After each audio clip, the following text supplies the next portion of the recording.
Let me tell you about the fastest time I've ever lost my peace. Someone cut me off in traffic. That's it. That's the whole entire story. 1 second, I'm fine, humming along, being a decent human being. The next second, I've got a full narrative running in my head about this person, their character, their upbringing, where they're probably headed, and why they don't deserve to get there. And here's the part that should stop all of us cold. That person was gone. They drove off. They were not in my life anymore. But I kept them alive in my head for the next 20 minutes, free of charge. If you're anything like me, you know exactly what I'm talking about. You can go from calm to completely hijacked in about 3 seconds flat. And the thing that hijacked you ultimately wasn't the traffic. It wasn't the coworker. It wasn't your partner loading the dishwasher wrong again. It was literally a thought that you simply believed. So today, I want to show you something. Stay with me. It starts in a physics lab about 200 years ago.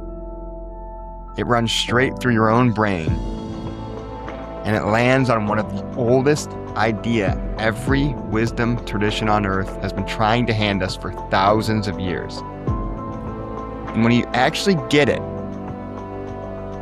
not in your head, but in your heart and in your body, it will change how you move through your entire life. So let's get into it.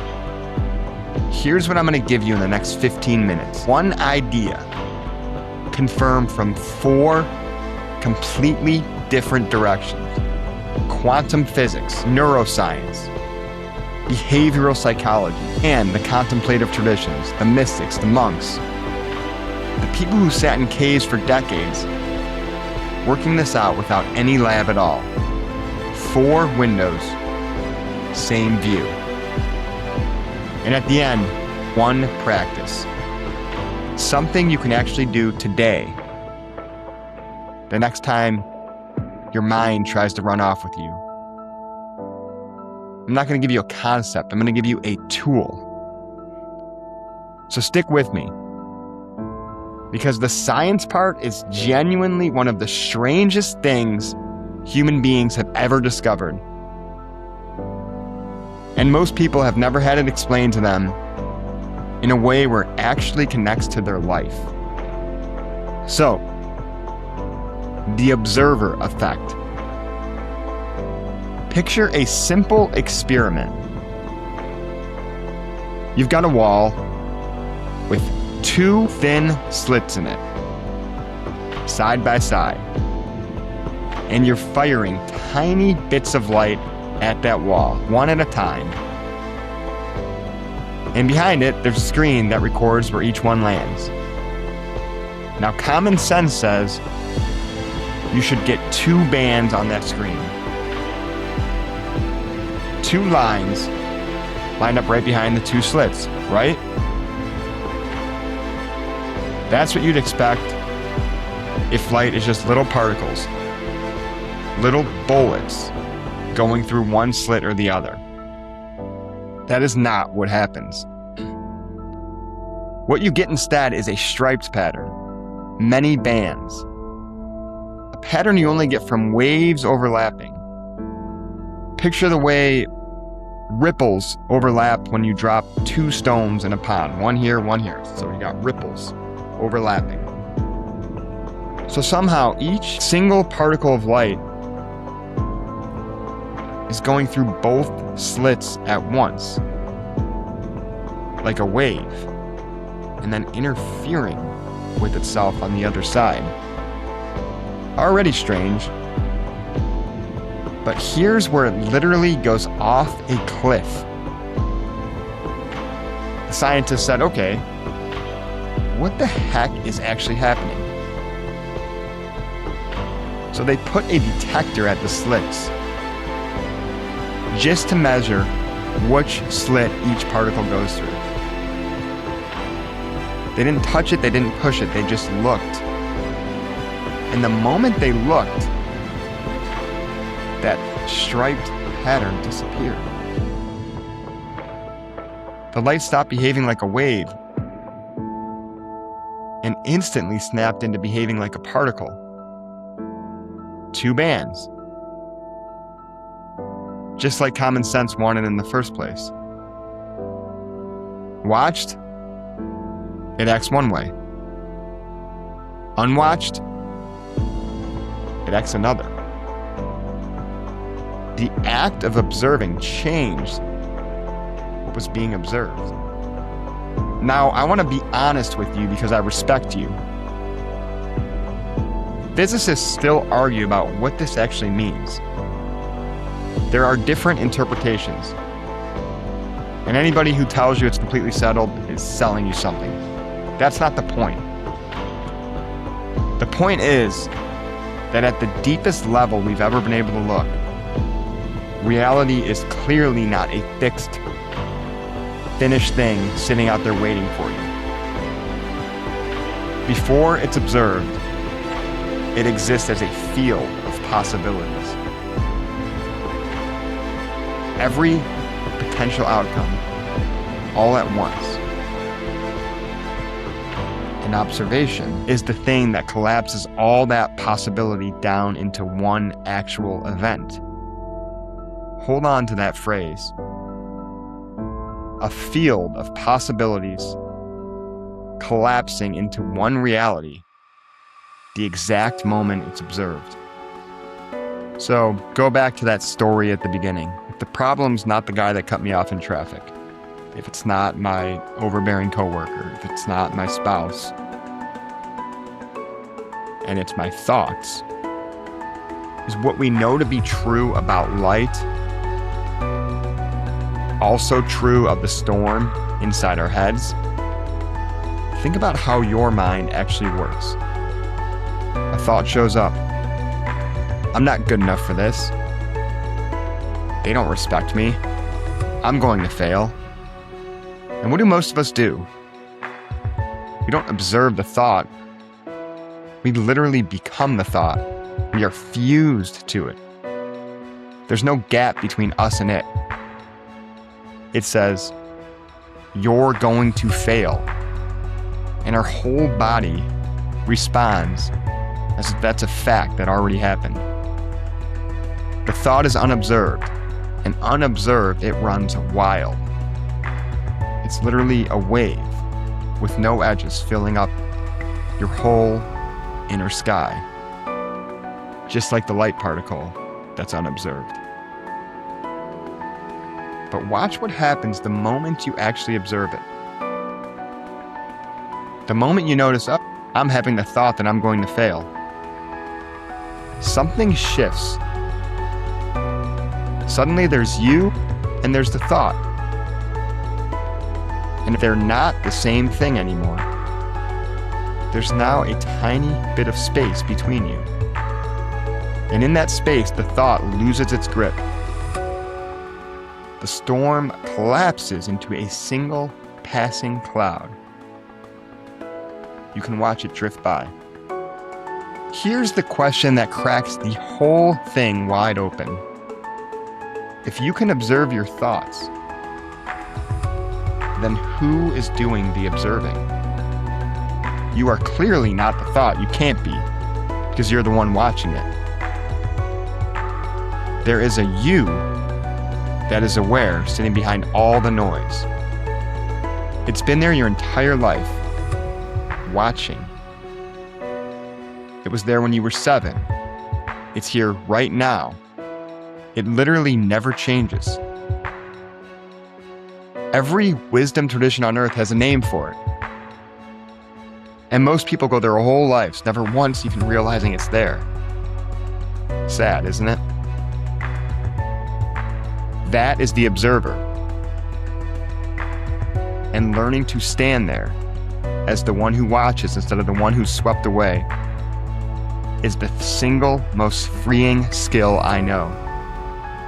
Now here's what I find beautiful. This isn't just physics. And it isn't just some spiritual, nice idea. The same thing shows up everywhere you look. Go to neuroscience. When you take a feeling that's flooding you and you simply put it into words, when you name it, this is anxiety, this is anger. Brain imaging shows the emotional alarm center, the amygdala, actually calms down. Researchers literally have a phrase for it: name it to tame it. You didn't fight the feeling, you didn't fix it.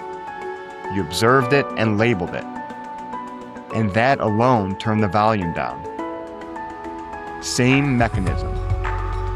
Observation collapses the storm. Go to psychology. There's a line often credited to Viktor Frankl, a man who survived the concentration camps and came out with more clarity about being human than almost anyone. The line is this: between stimulus and response, there is a space. And in that space is our freedom, our power to choose. That space he's talking about, that's the observer. That's the gap between the cutoff in traffic and the 20-minute story. Reactivity is when there's no space. Presence is when you find it.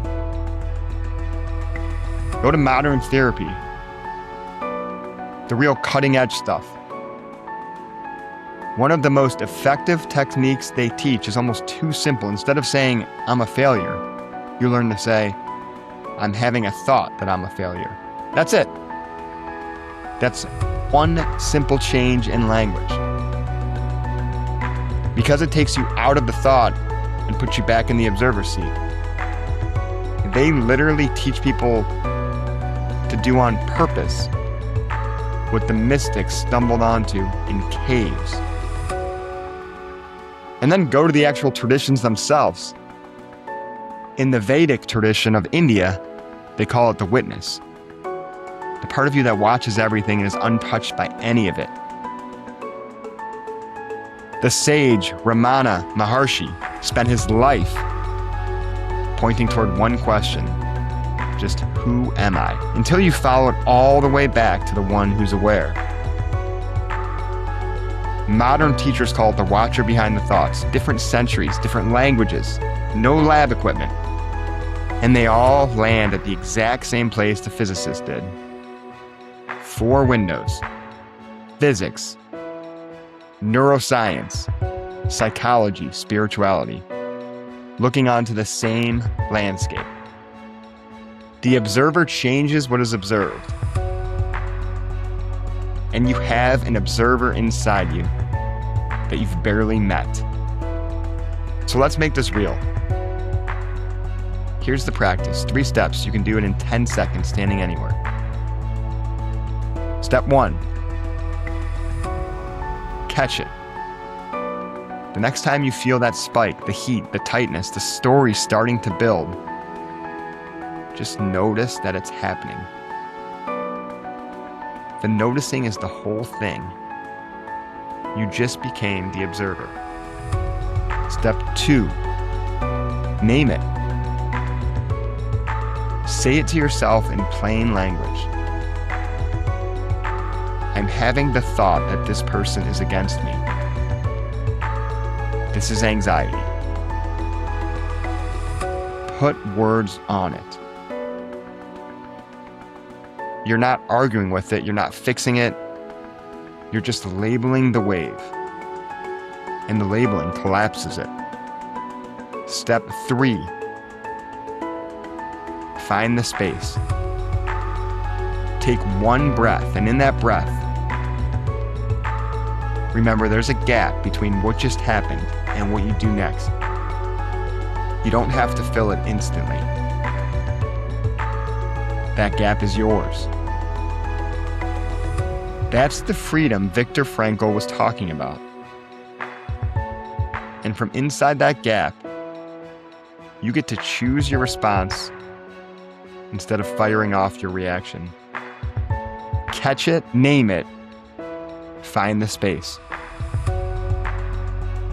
Catch it, name it, find the space. That's it. That's the tool. You will not do it perfectly. I certainly don't do it perfectly. But every single time you do it, even once, you're training the muscle.